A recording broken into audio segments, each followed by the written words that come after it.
Κάτω από ένα καυτερό ήλιο, όπως ήταν και το σλόγαν της σπουδαίας αυτής διοργάνωσης, διεξήχθηκε ο Διεθνής Ορειβατικός Αγώνας Ποδηλασίας στο γραφικό χωριό Γερμασόγια. Η Κυπριακή Ομοσπονδία πέτυχε να εξασφαλίσει την άδεια της Διεθνούς Ένωσης Ποδηλασίας, αφού δοκιμάστηκε και πέτυχε πριν ένα χρόνο, όταν διοργάνωσε στο ίδιο μέρος για πρώτη φορά τον αγώνα. Έχουμε δώσει εξετάσεις στο παρελθόν και έχουμε πετύχει. Έχουμε διοργανώσει πολλούς διεθνείς αγώνες, παγκόσμιο κύπελλο, και πιστεύω ότι η Κύπρος έχει καταστεί πλέον ένας αθλητικός προορισμός για τέτοιου είδους αγώνες, οι οποίοι γίνονται με την συμπαράσταση και την οικονομική ενίσχυση του Κυπριακού Οργανισμού Τουρισμού και του Κυπριακού Οργανισμού Αθλητισμού. Όπως καταλαβαίνετε, η σημασία του αγώνα αυτού ήταν τεράστια, τόσο για το καλό όνομα της Κύπρου, όσο και για την εθνική μας Ομοσπονδία Ποδηλασίας. Ο αγώνας Race Under the Sun είναι η δεύτερη χρονιά που διοργανώνεται εδώ στη Γερμασόγια.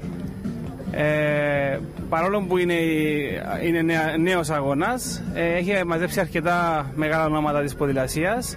Τρέχουν εδώ αθλητές που κατέχουν πρώτες θέσεις στην παγκόσμια κατάταξη, παγκόσμιοι πρωταθλητές, πρωταθλητές Ευρώπης και πρωταθλητές αρκετών χωρών.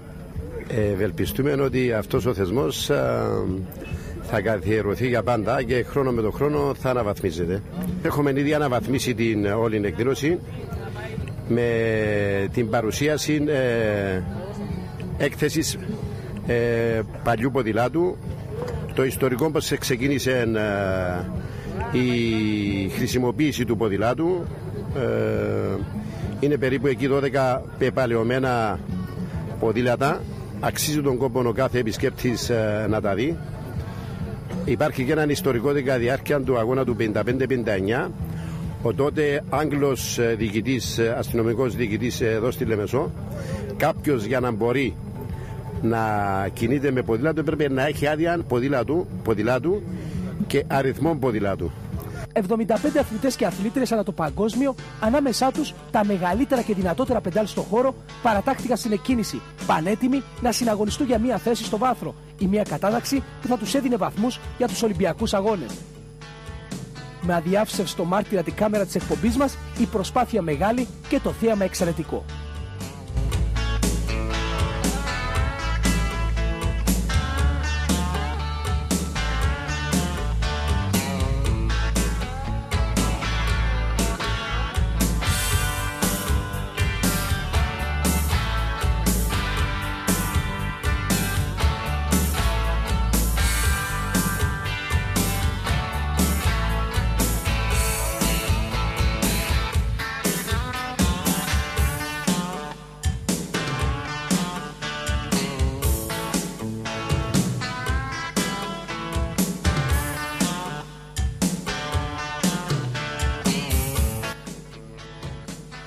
Στην κατηγορία ανδρών, ο Γιάννοσλαβ Καλβάνη από τη Σουηδία έκανε την έκπληξη και τερμάτισε πρώτος, αφήνοντας πίσω του μεγάλα ονόματα.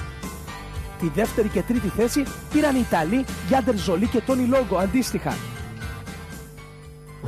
I'm going to finish with the first position.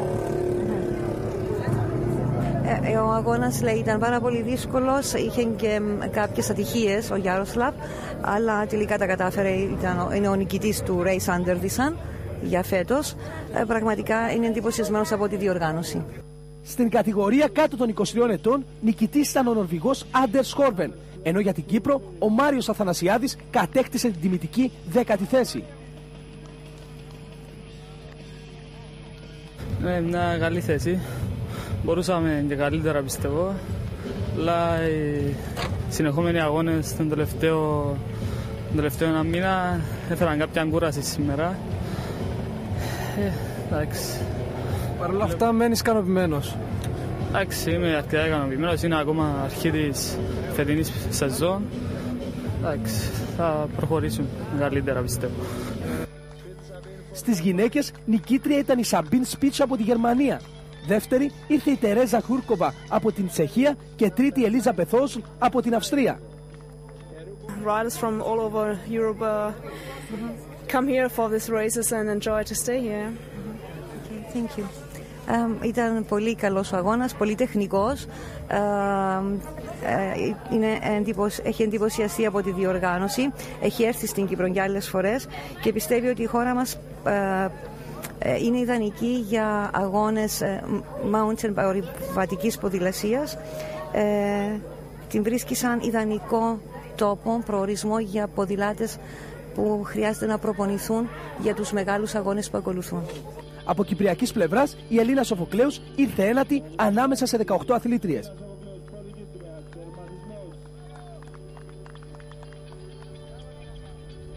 Μπορούσα να ήμουν πιο ψηλά, γιατί πριν γίνει το λάθος ήμουν από τις 4 πρώτες. Και ύστερα γύρισα πίσω μου και είδα ότι οι υπόλοιπες πίσω, δηλαδή πόσες έλαβα μέσα, 17, 18, οι υπόλοιπες 15 πήγαιναν τον άλλο δρόμο και αποφάσισα εγώ να γυρίσω πίσω.